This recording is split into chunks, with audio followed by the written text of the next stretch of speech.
healthcare is a key catalyst of a value-based healthcare system, working alongside our customers and partners to accelerate the journey toward improved lives and healthier communities.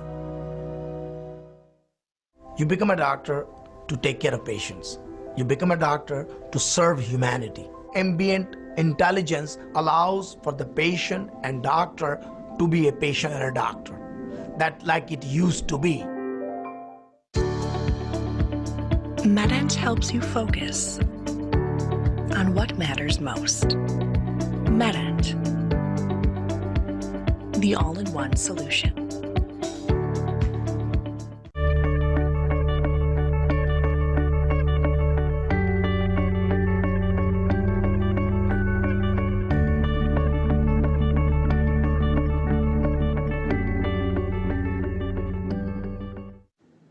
Hi, I'm Tony Stadehar, the president of Jackson Physician Search, your executive partner and trusted physician recruitment firm.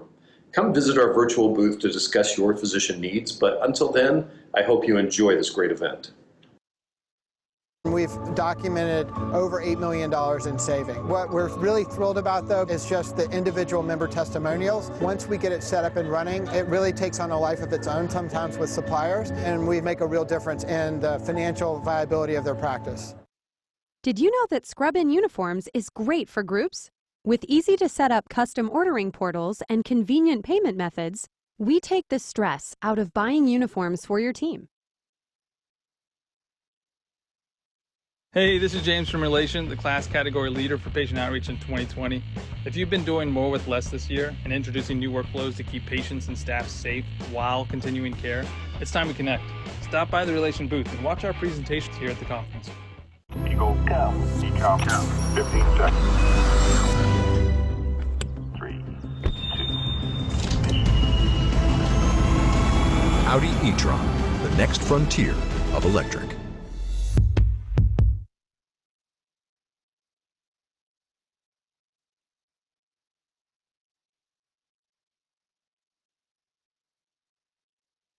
Hello everyone, this is Craig Weberg. I'm the senior editor with MGMA. Welcome to today's session, RPM and Telehealth, Strategies to Transform Practices to Virtual Care. We have a few reminders before we begin. If you view the live session, you can claim ACMPE, AAPC, ACHE, CME, CNE, CPE, and CEU credit. Claim continuing education credits starting next week using the MGMA CEU portal. The code for AAPC credit will be emailed to you. Submit your questions, resources, and comments using the chat area. To view the chat area, exit the full screen view, then select Chat at the bottom of the screen. Slides and resources can be found in the lower left section of the previous page. The education for this session will now begin. In today's session, Ann Conrath, Business Development Executive at CareSignal, Heather Spillman, Principal at Citron Cooperman, and Dr. Avni Thakur, Chief Medical Officer at Catholic Health Services of Long Island, will explore two perspectives on how remote patient monitoring and telehealth are being used in medical practices. Ann and Heather, I know you've got a lot of great information to share, so I'll turn it over to you. Good morning, everybody. Really excited to talk with you today about one of our favorite topics in healthcare, which is remote patient monitoring and telehealth strategies to transform practices in virtual care. Where Heather and I are going to focus today is on digital health, how to improve outcomes and increase revenue. Brief introductions. My name is Ann Conrath, Business Development Executive with CareSignal. Brief information about CareSignal. We support practices to improve care and reduce unnecessary cost through deviceless remote monitoring, automated text messages or phone calls to care for patients at home and stay connected to the care team. Hi everyone, I'm Heather Spillman. I'm a principal with Citron Cooperman with about 15 years of healthcare consulting experience. And what Citron Cooperman does is we're a full service audit, tax, and advisory professional services firm with nationwide healthcare practice. So excited to be speaking with you today about telehealth and digital health. These are our learning objectives for our conversation today. Where have and I wanted to start the conversation is something that's top of mind for all of us, which is COVID-19 and the pandemic. How has this shifted the way that we're caring for patients? And also thinking about what tools and programs do practices need, not only to continue to maintain the care that we're providing today for our patients, but also positioning organizations for growth. As we know that the industry is shifting to a more patient-centered home model of care, and telehealth being a really now essential component to that strategy. So Heather, excited for you to share a bit more here about where we need to focus and the things to consider for telehealth. Well, this is kind of the million-dollar question that I think everyone across the industry is really grappling with. Is telehealth here to stay? And if so, what role will it play with practices and other healthcare providers for the long term? And I think from our perspective, and I think, Anne, you would agree, and probably a lot of other people throughout the industry would, telehealth has really changed from more or less a nice-to-have strategy to something that people really need to consider as part of their overall service offerings in the market. Overnight with COVID, it really changed the way a lot of non-acute care was provided. Prior to COVID, I think some of the statistics in the industry quoted telehealth being approximately 1% of a lot of people's practices, if they even had telehealth services at all. Of course, some of your larger health systems, of course, had it as a piece of it, and some of your larger physician practices, but a lot of physician practices just really weren't very focused on it, and frankly, a lot of patients were not very focused on consuming healthcare that way. But virtually overnight, for non-acute sort of services, the telehealth became a very preferred method of receiving care. At the height of the COVID response, and I think you could probably argue we still perhaps are at some height of the COVID response, but the numbers got up to upwards of 40% for some specialties. So it really became something where people are going to have to consider longer term what that looks like for their practice. We've seen a little bit of leveling out throughout the industry, somewhere between 18 and 22% of visits, of course, with some changes across specialty, are kind of leveled out as telehealth visits. And to us, that seems to indicate that it's going to be here. And even from the CS administrators, often quoted response that the genie's out of the bottle in relation to telehealth. And so now it becomes really, how do you turn that corner as an organization, and whatever telehealth services as part of a digital health strategy, whatever telehealth you deployed very quickly, how do you evolve that to become a much more integrated part of your service offering moving forward? So as part of this, what we've been really talking to clients and organizations about is just exactly that. How do you make telehealth a more integrated part? For a lot of clients, it's been really a bolt-on strategy. They've got a few things that they're doing via telehealth. Maybe they've started to kind of move a little bit into digital health with telehealth being a piece of that. But they haven't really started thinking about it in a concerted way. We look at telehealth and digital health in general as kind of a maturity continuum, and how do you take where you are today and really look at, in a very methodical and strategic way, how you want to have it as part of your practice in the future. And that's what we're starting to talk to organizations about. And we've built out core competency areas that we think all physician practices and healthcare organizations need to really think about as they're thinking through their telehealth strategy. So starting with, what is their strategy? What do they want it to look like for their organization? How does it fit in with a larger global digital health footprint for their organization? How are they considering what their population looks like?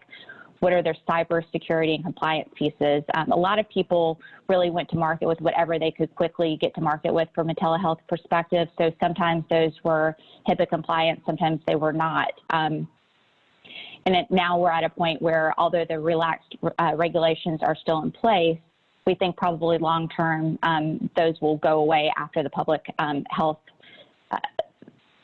relaxations have gone away. So how do you kind of think about what's your long-term cybersecurity and compliance pieces in conjunction with your infrastructure and information as well? Do you have the right solution in place long-term for your practice? Does it meet the way that you provide care to your clients and your patients? From a payer contracting standpoint, what do your contracts look like today? Most markets have some sort of reimbursement parity in place today, but there are specific requirements around how you're documenting care, et cetera, as part of this. but now's the time that we're encouraging a lot of clients to start thinking about how they're interacting with the payers and how they're starting to have some proactive conversations. If you're part of a population health model, for instance, there are some different conversations you may want to have because this is, of course, a different, there's a different price structure with how you're providing telehealth services. So how are you really thinking about this holistically as part of your practice? From a financial strategy and modeling perspective, understanding the cost of care for telehealth and how that fits in as part of your overall service portfolio will be very important moving forward as you're continuing to talk to payers and others. Revenue cycle management, I think that along with the operational efficiency and performance, we see those kind of going hand in hand. How are you really understanding every single operational impact to your organization in totality so that you're taking them into account, including from a revenue cycle management standpoint, so that you're making sure you're being reimbursed for the services you're provided, which is, of course, one of the top concerns from everybody in the industry. Can we get reimbursed for these services? Can we get reimbursed at a reasonable level for these services? And how do we drive those conversations in the future? So there are a couple of key questions that we think provider organizations should really be thinking through as part of this. So can I make telehealth services profitable for my practice and organization? What will the reimbursement look like over time? That's kind of the crux of, as you're thinking through your telehealth strategy, what does it look like to get to profitability with these services? What does the mix look like? What sort of conversations do you need to have with payers around this?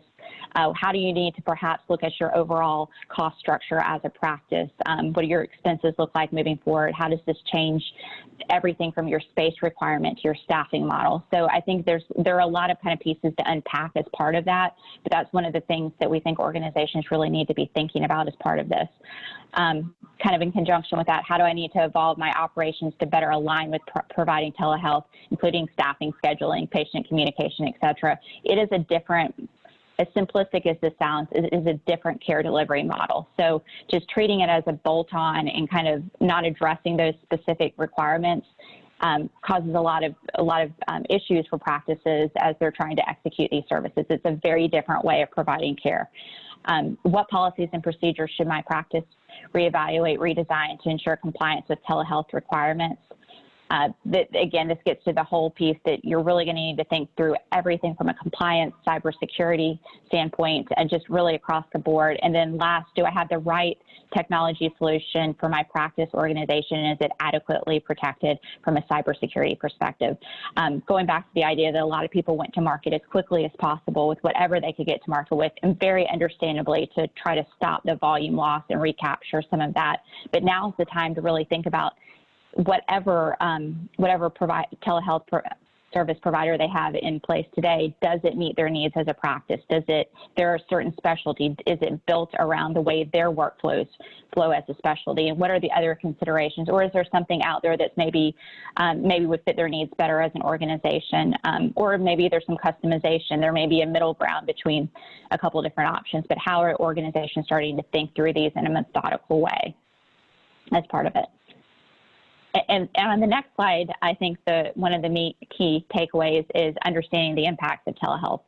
In talking to clients, I've likened this to the ICD-10 transition to a lot of people. If any of you in the industry also had to live through that, this impacts every piece of their business and every piece of their workflow. And if you only think about it in pieces, it's going to cause some operational inefficiencies and some challenges, whether it's from rev cycle in conjunction with how you're being reimbursed, et cetera. So what we're really encouraging clients to think about is across their entire workflow and all the supporting functions, what are understanding the impacts of telehealth. And this is something anybody can do within their organization, but we typically break it up to the pre-visit, visit, and post-visit pieces where you're thinking through what does telehealth look like and how does it impact my patient communication on the front end. So how am I proactively communicating with patients about the availability of telehealth, what it looks like, how we're delivering it, how they access it, what the appropriate services are, how it can be convenient for them, et cetera. It's almost like a mini marketing campaign for a lot of patient types. So letting them know that it's here and how it can service them. In conjunction with that, the scheduling and confirmation function, and then again, the insurance verification prior authorization. One of our clients that we work with very regularly was talking to us about the fact that there is a perception, I think, and I even as a consumer of telehealth, I would agree with this, that telehealth is a more informal solution. For right or for wrong, it's just sometimes seen as a more informal than going into your physician practice. And at this particular physician practice, the staff was even treating it as more of an informal delivery method. So a lot of their standard policies and procedures that they were great at from a pre-visit standpoint, again, the scheduling, confirmation, insurance verification, all those kind of things, their staff kind of had put it a little bit aside for some of their telehealth pieces. So of course, they were maybe not getting all those in place, and they were having a lot of people that were no-shows, and they were doing all the things, they were having all the outcomes that you would have when you're just not really focusing on the process. But it's interesting as an example of just the intention, how intentional you need to be with every piece of your business around telehealth and how methodical it really is in execution. And then when you're kind of moving from the pre-visit to the visit piece, so the patient engagement and satisfaction, how are people consuming the visit as part of this? So what's their experience? How happy are they with it? Are they likely to do it again? Are there technical challenges? Are there things you need to be thinking about from a delivery standpoint? From a provider documentation, how's your EMR been adjusted, or has it been adjusted? Do you have templates in there to collect the specific types of documentation that you need for coding for these services? So you make it easy for your coders or your back office staff to have the information there so that they can easily process these services. So how are you adjusting your technology as an example? And then on the back end, the post-visit, so do you have a really good understanding of your payer-specific requirements, the charge capture and claim processing, and the payment posting, appeals, denial, et cetera, all of kind of the back end of your rev cycle? How is that working, or are there challenges? And I'll liken it to ICD-10 again. When we were working with clients around that transition, we encouraged really specific monitoring of the denials. Not that anyone's not paying attention to them in general, but understanding what the trending looks like around denials so that you can keep backing up the process to make sure you're adjusting your processes, your people process and technology in a way that that you're not having the same issues over and over as part of this. So main takeaway here is just there are a lot of impacts in telehealth. It's not just obviously a technology solution. If it's not integrated into your overall workflow, and if your people are not trained and educated around it, if your processes are not adjusted, and if your technology is frankly not firing the way you need it to be, you're going to run into some challenges. So we're really encouraging people to think about it holistically. And then the last piece I'll just say before I turn it back over to you, Anne, is one of the things that we've offered into the market is a telehealth readiness assessment. It's a free tool, no cost associated with it, but we feel like organizations are still trying to figure out what it really means for them to deploy telehealth services in a way that is very effective for their organization. So if you're interested, we've got a telehealth readiness assessment out there that quick survey. We'll put together a little report based on it, but with some actionable pieces of things you might want to consider a part of it, because we feel like this is, to successfully execute telehealth, you need to be thinking about it in a holistic way, how it integrates with your practice and how you go about executing it in a very methodical way. One of the things that, so in addition to really the fundamental component of having telehealth being an essential component to any practice current day, is that COVID-19 has really highlighted a lot of the healthcare discrepancies and inefficiencies that we've had in our healthcare system, and really highlighted the dysfunction that is fee-for-service. And knowing that moving into value-based care contracts, moving into more risk-based contracts that CMS has shown an absolute commitment to, that's been demonstrated over the past several years, is really moving into a more sustainable revenue stream. Knowing that because the volume significantly decreased within a lot of practices since March, revenue, of course, took a significant hit as a result of that. And so one of the components that I think is really helpful for any practice that's thinking about digital health tools is really evaluating the current contracts that you have in place and where the organization wants to go on your value-based care contract continuum. So that's really going to inform the strategy that Heather talked about so much in the first component of our discussion, is really thinking what's going to serve our objectives and goals for what we're trying to accomplish. Are we in a pay for performance contract? Are we involved in an ACO? bundled payments. If you're farther along on the continuum, you're responsible for Medicare Advantage, an entire patient population, contracted with your MCO for Medicaid lives. Whatever those contracts are going to look like, thinking about what tools and programs do the practice need to invest in, not only to continue to maintain the care today, but again, thinking what's going to position the organization for growth. And so knowing that telehealth was the first investment that everyone had to make, remote monitoring is a second investment that a lot of organizations are making at this point in time, knowing that we're moving towards a more patient-centered home model of care, where we're needing to engage patients at home to monitor them and make sure that they're staying in a healthy place, but also for them to connect with the care team. Do we need to facilitate adoption with utilization of tools that we've already invested in, getting folks seen in the office, et cetera? So we know that a significant amount of healthcare services can be virtualized. Patients love it, providers are adapting to it. And so the second question that organizations are thinking about is, on the spectrum of things that we need to prioritize as an organization, what patient population do we really need to focus on that's really going to have a significant impact in terms of improving quality and outcomes of care and reducing unnecessary cost? So if you were to think about your patient population in this iceberg here, where you have your high-risk patients there at the very top, and then your rising risk patients there right below the surface. And so where we tend to spend a lot of our time and energy and focus is on those of us that fall into the top piece of this iceberg. Of course, those are those of us that have, as patients, that have a lot of chronic conditions and comorbidities that need a lot of additional support and services. Where care teams oftentimes don't have the capacity to provide additional services, programs, and tools for patients is for those that fall into the rising risk category. So that's where patients have chronic conditions and comorbidities, but they're not sick enough yet to qualify for a higher touch model or qualify for more case management, more care coordination services from practices. And so one of the research studies that I have highlighted here was a randomized control trial that was published at the beginning of this year in the New England Journal of Medicine, stating that pouring more resources for patients that fall into the top piece of the pyramid, the top piece of the iceberg, is not going to make a significant impact in terms of really moving the needle of improving outcomes for entire populations and decreasing unnecessary cost. It's really thinking about how can we move into a proactive, preventative approach to care for patients.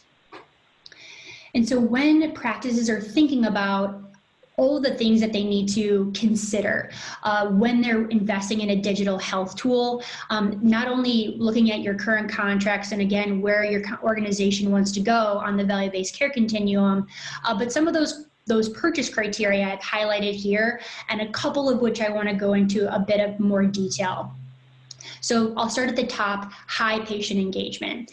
So your technology and the digital health that you're investing in is only as good as the number of patients who are actually going to use it.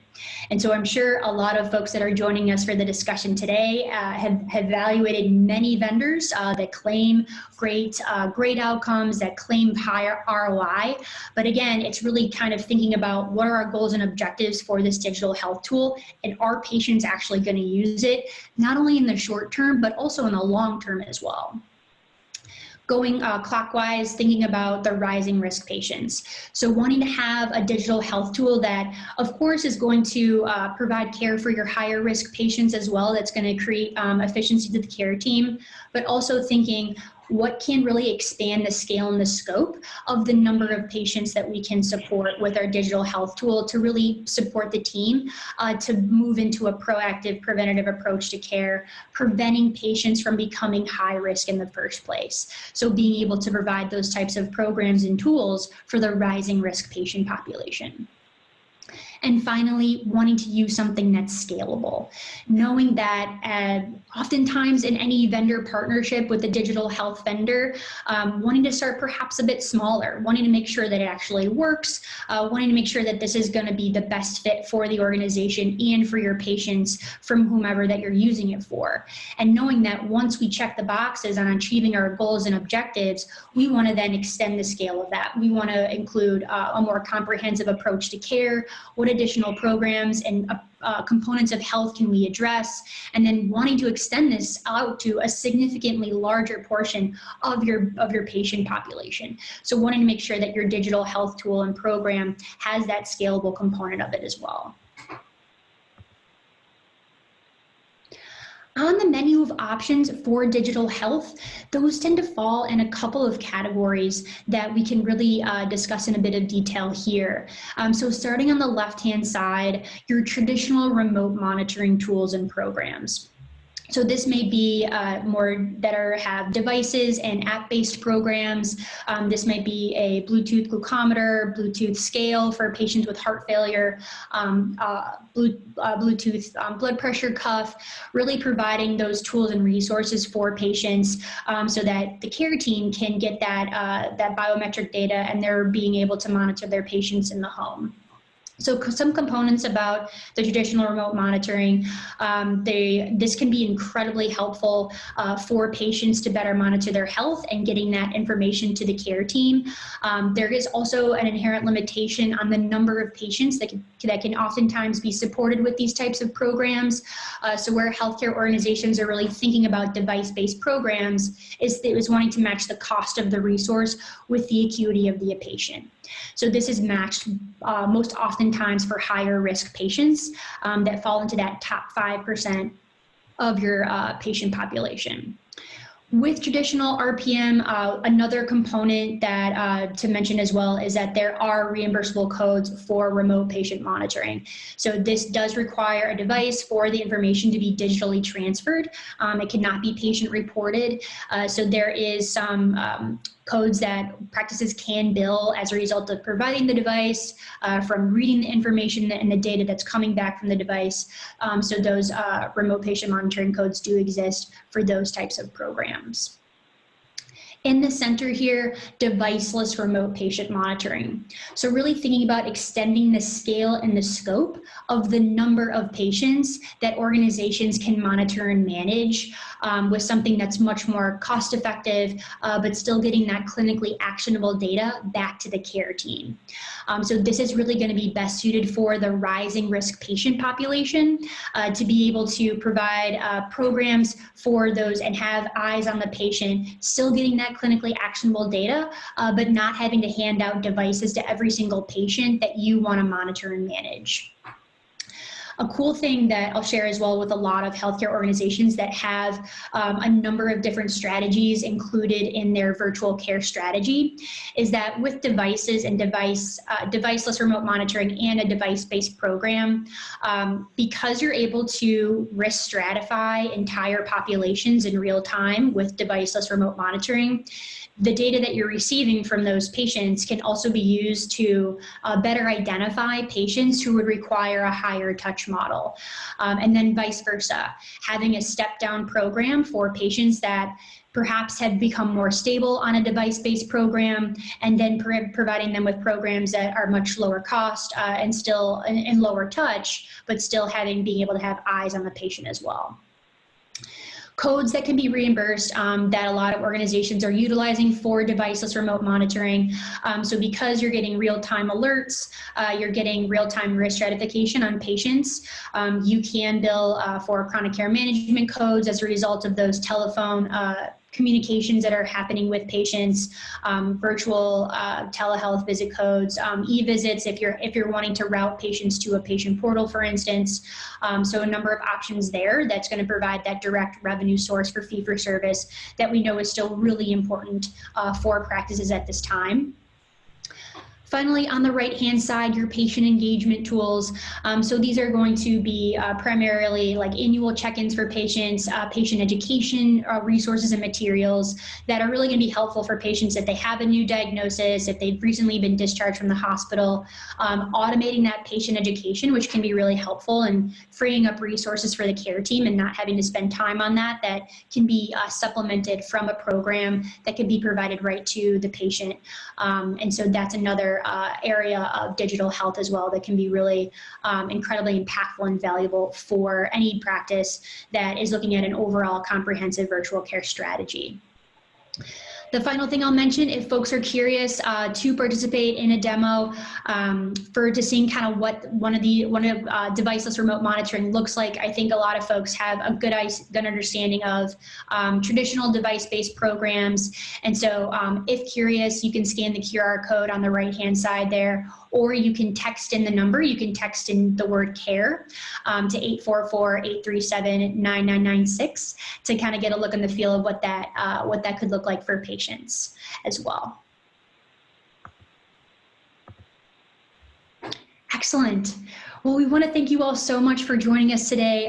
Heather and I just really enjoyed talking about one of our favorite topics in healthcare and the way that we can support practices transition into this new healthcare environment as a result of the pandemic.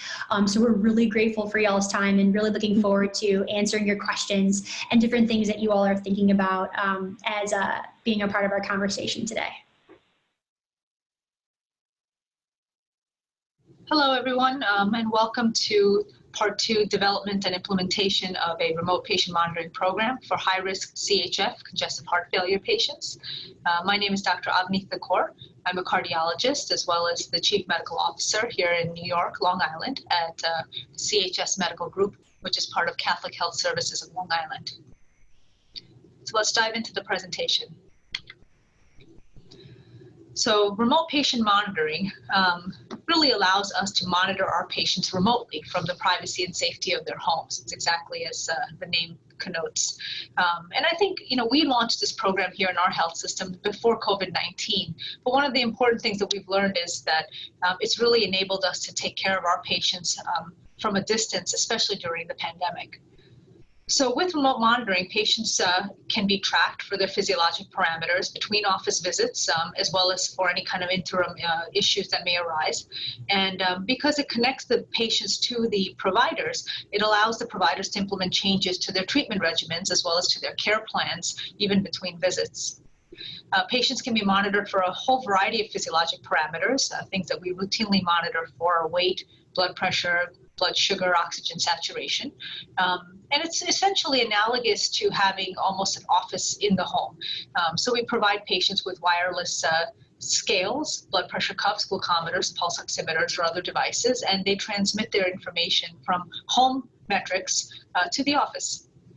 And remote monitoring enables our doctors and providers to determine whether a patient's chronic condition is worsening, especially, for example, in our heart failure patients that we implemented this for. So our goals were really to engage our patients in managing their own care. And I think this is important because as patients are engaged, it enables us as providers to do a much better job in taking care of them.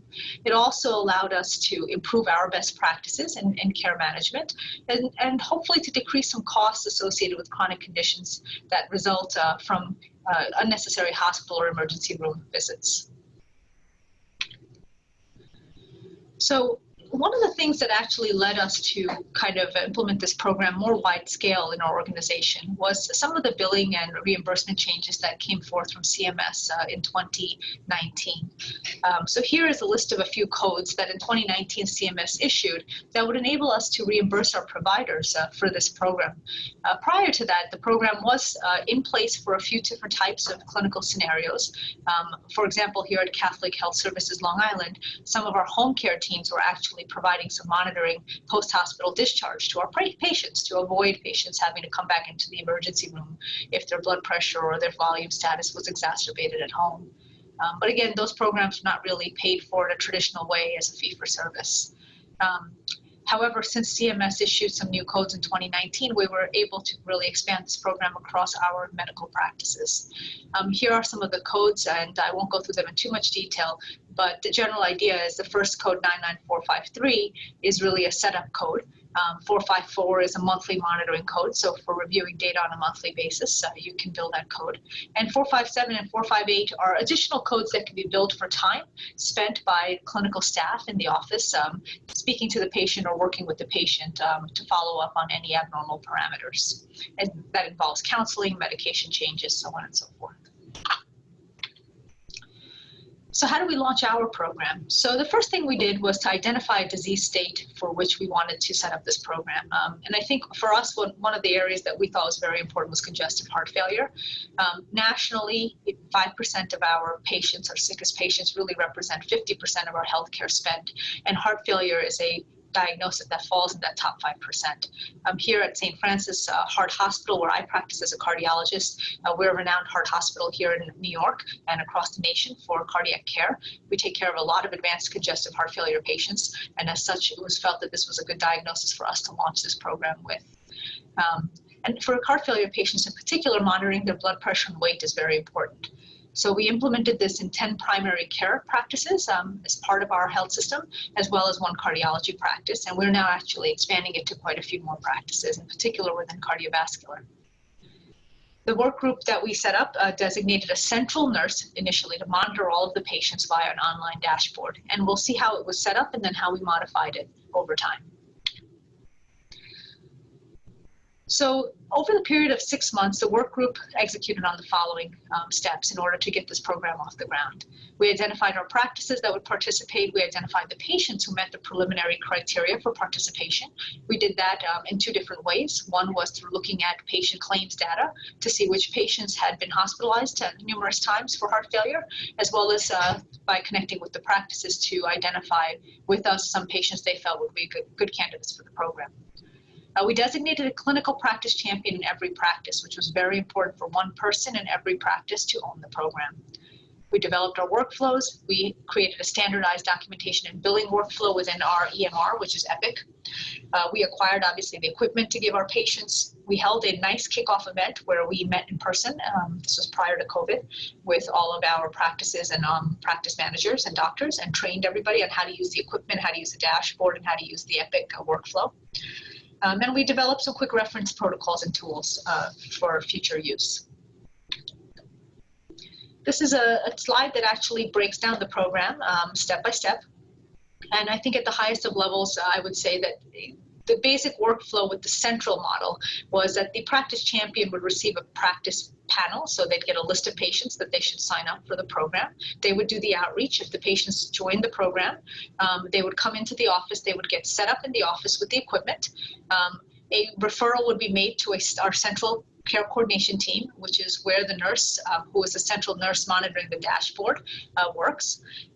They would essentially set up the patient in the EMR with the onboarding, and then would be following the patient for all of the alerts. So in essence, what we found was once the patient went home from the office with the equipment and the initial training, the first week to 2 weeks was where there was a lot of time needed to make sure the patients got comfortable transmitting data back and forth. There's always little technical glitches. It takes them a little while to get comfortable with the equipment.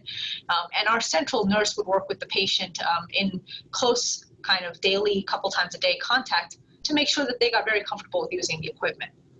After that, the patients were asked to, on a daily basis, check their weight and check their blood pressure. Their numbers would come into the central dashboard monitored by the nurse. The normal parameters were set by the practice because the practice knew the patient and they knew what the range would be for their blood pressure and their weight to fall within.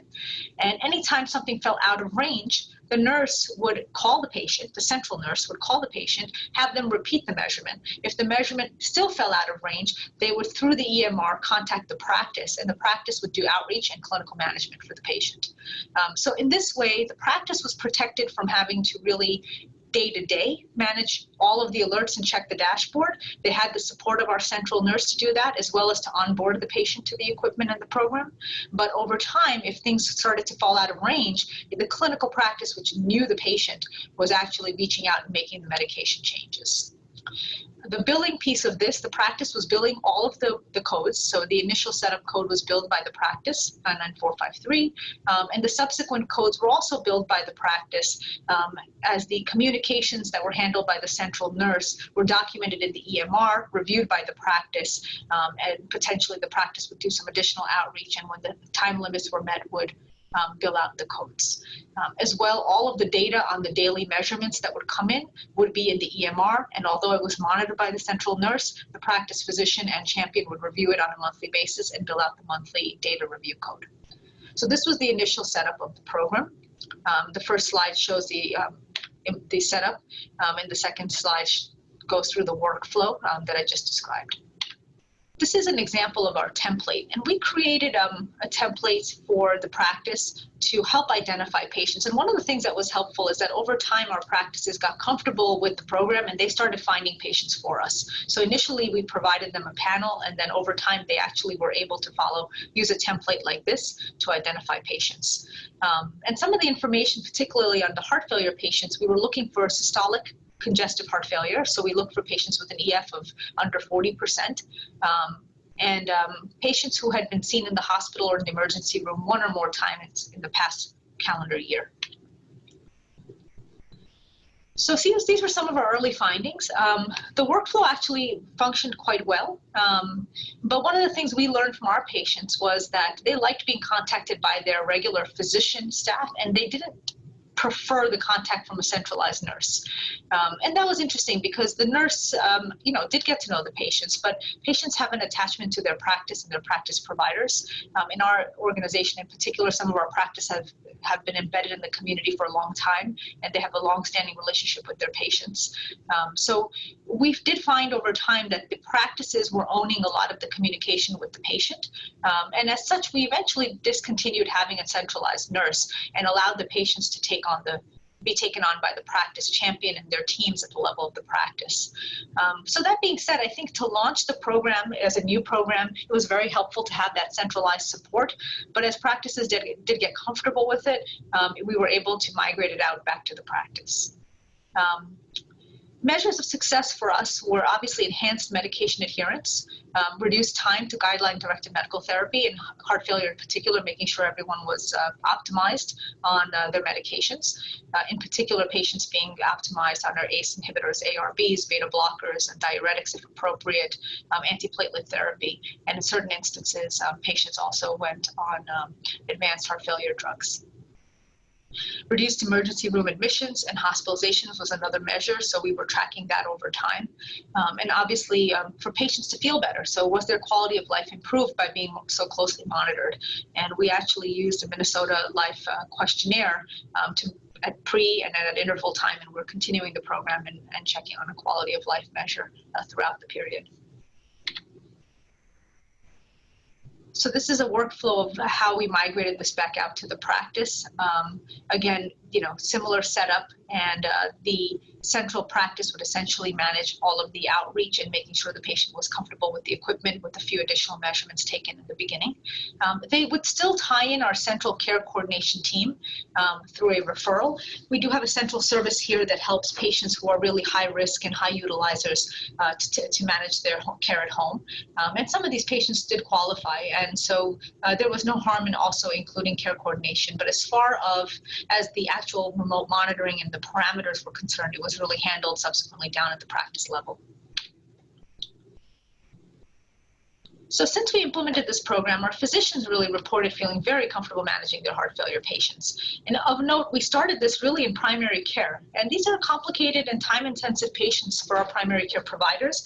And in many scenarios, we felt that they were not as comfortable managing them without the aid of a cardiologist or the additional support. But I think having that regular connectivity and really having all of those data points with the patients really helped them become more comfortable.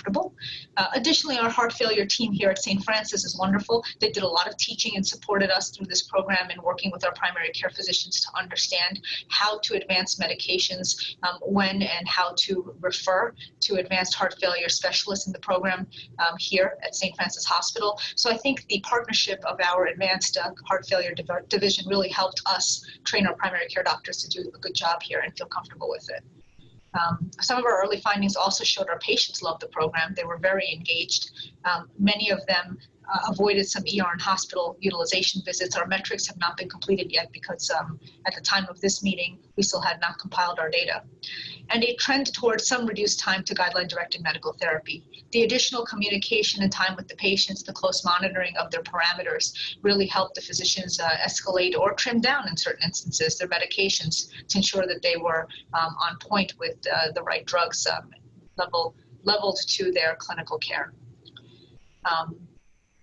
So when we published an article, we wrote this program up and we published it at Connection MGMA. Patients at that time were enrolled in the program for about 6 months or less.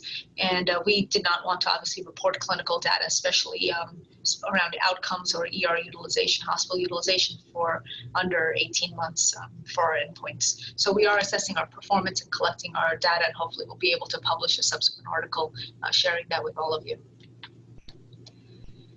So at the end, I would say that the remote monitoring program, it really leverages the intersection of population health, data analytics, and some advances now in healthcare technology. And it enables us to use our existing care delivery models to really, in a high-touch, high-tech way, manage our highest risk, highest spend patients and keep them safe in the community setting in their homes. The interesting thing about our program was that we actually positioned our primary care doctor as the quarterback of care for the patient, and which enabled our PCPs to really drive timely, effective medical decision making for our most fragile patients. And they used real-time and reliable data and notifications that were truly embedded in their daily EMR workflow. So we were really able to make this somewhat easy for our patients and our physicians to do as part of their routine care. It really engaged our patients and empowered our primary care physicians. And with the effective help of a team, initially centrally and subsequently at the level of the practice, it was not a burdensome program for our physicians because their teams really helped manage a lot of the day-to-day communication with the patients. So with that, I would conclude my presentation. I think the program for us has been a huge success. Especially, we were fortuitous in that we launched this before COVID happened here in New York.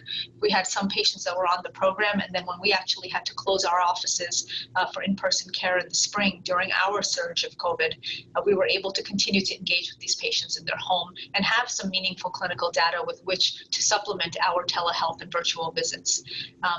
With COVID, we actually expanded our telehealth capacities quite a bit at our organization, as I'm sure elsewhere across the country they have done the same. And one of the areas that we are looking to continue to expand here is in remote monitoring. And actually, we're looking at other disease states beyond heart failure. We've now expanded the program to include hypertension for labile hypertensives. And we're looking, obviously, additionally at patients who suffer from COPD as well as diabetes to expand into those clinical areas as well. So again, I thank you for your time, and we'll open the forum to questions after this presentation. Thank you.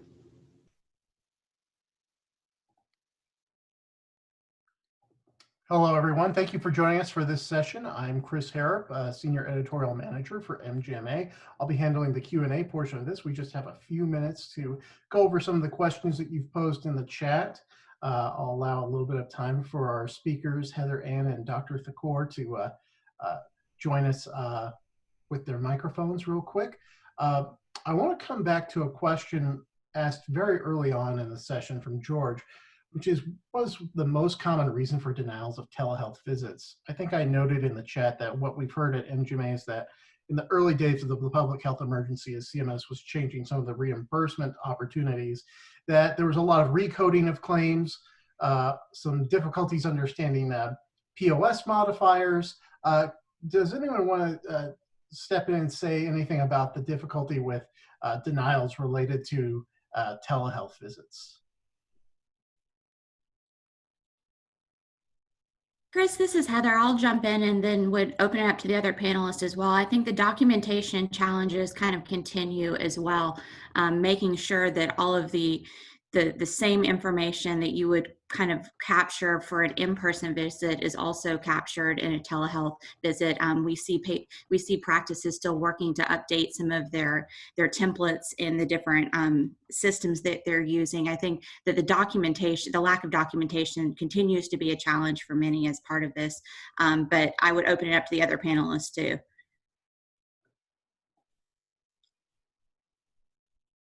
I think I heard Dr. Thakor trying to start her microphone again. Yes, I am. My microphone's on, but for some reason my video is not coming on. Okay. I'm not sure why. Can you kind of let me in on the video? Please. Okay. Oh, there we go. Hi. Yeah, so I think you're right. The documentation is kind of a key piece here, and we actually had to work through that extensively in our EMR. A lot of the physicians or the practice champions, whether that's a nurse or a nurse practitioner, would put in something kind of hard to find. Spend 10 minutes talking to the patient, spend 5 minutes. They would say what they did, but they wouldn't allocate time. And it really is a time-specific billing. So what we did was we created a template in our EMR.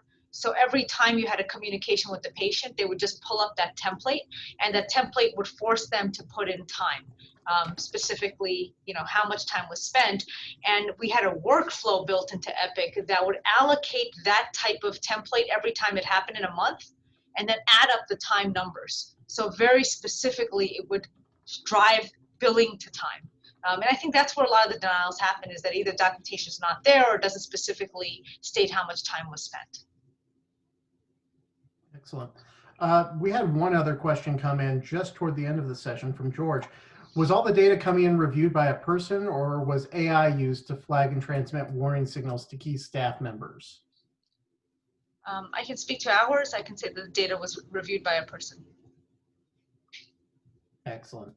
And I know that there were numerous questions during the session about who specifically was in charge of this and getting participation from both medical doctor, non-physicians. I just want to say that those workflow diagrams are all in the article that Dr. Thakor mentioned that was published in the July issue of MGMA Connection.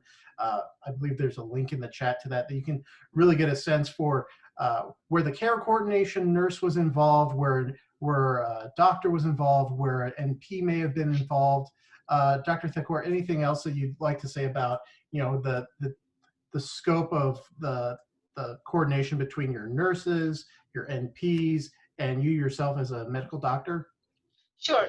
So I think two ways to look at the program, and that's laid out in the diagrams. One option is you have a central team responsible for your network of patients and practices. And that was the initial way we launched it. And that was a central care coordination team led by an RN, overseen ultimately by a physician. And all the alerts from 10, 15 practices would go to that central team. They monitor the dashboard. The RN oversees a group of nurses. So there's like a lead RN and a few, because there's a lot of alerts that come through once patients are on these. And then essentially anything that falls out of range, they then piggyback it to the original practice where the patient belongs, because the patients like to get a call from their doctor or their nurse practitioner that they've seen face to face, that they know. They don't like these nurses in the cloud, so to speak. And so a lot of the vendors that provide the service is a nurse in the cloud. And that nurse will somehow use a phone number that looks like the office number and somehow looks like they're integrated with the office staff. But for us, when we initially launched that nurse in the cloud model, even though it was our own team at Catholic Health, the patients weren't familiar with them. And it turned into them sending a lot of communications through the in-basket back to the initial practice, and then the practice getting this flood of alerts that they then had to deal with. So what we did was we migrated the whole thing to the practice.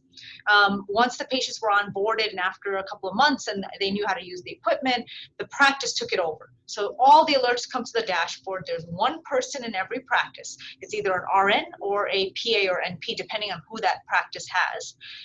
If it's a PA or NP, they look at that dashboard every day, morning and evening. They look at every alert, and one of the MAs calls the patient, has them repeat a measurement.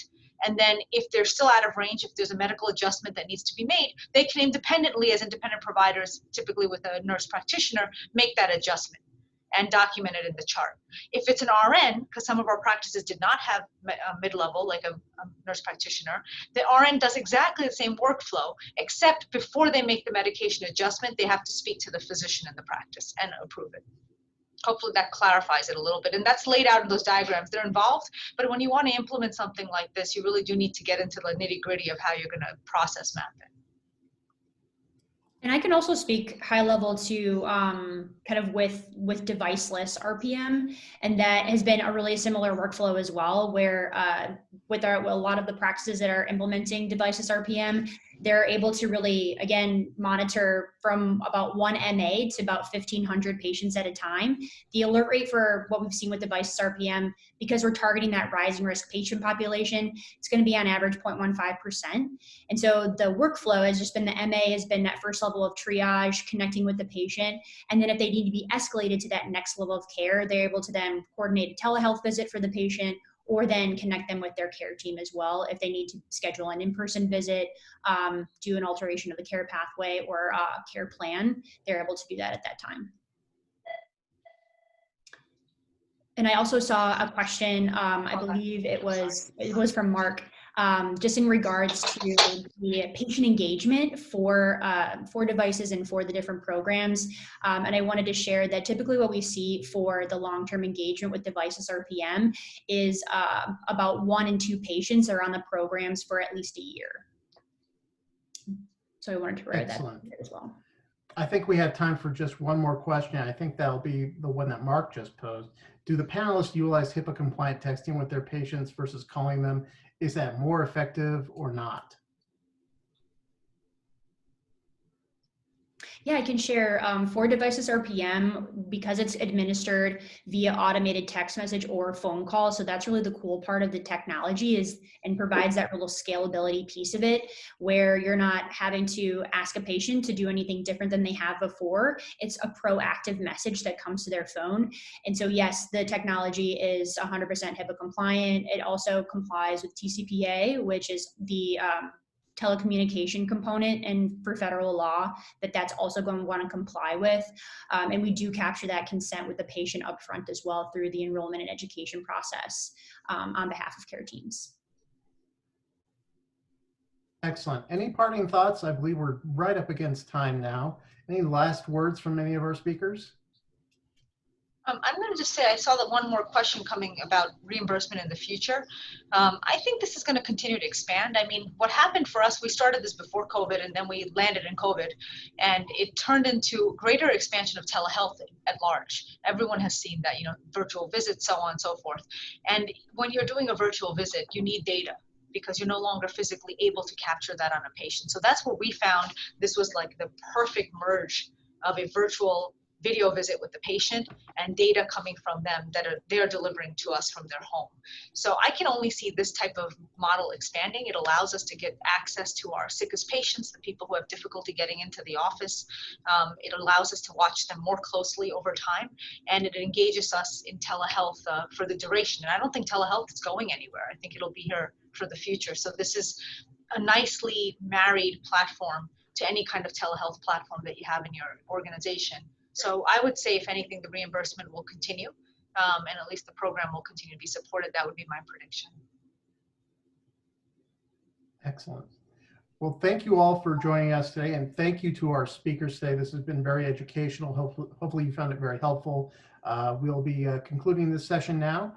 Be sure to check out the Solution Center in the Hub platform to check with any of the vendors that might have solutions to some of the topics in today's session. And again, just want to make a quick reminder, we will be, for those of you that have been doing the trail map, we'll be doing the announcement of the winner at 2:45 today. Thank you again to everyone. Thank you. Thank you. Take care.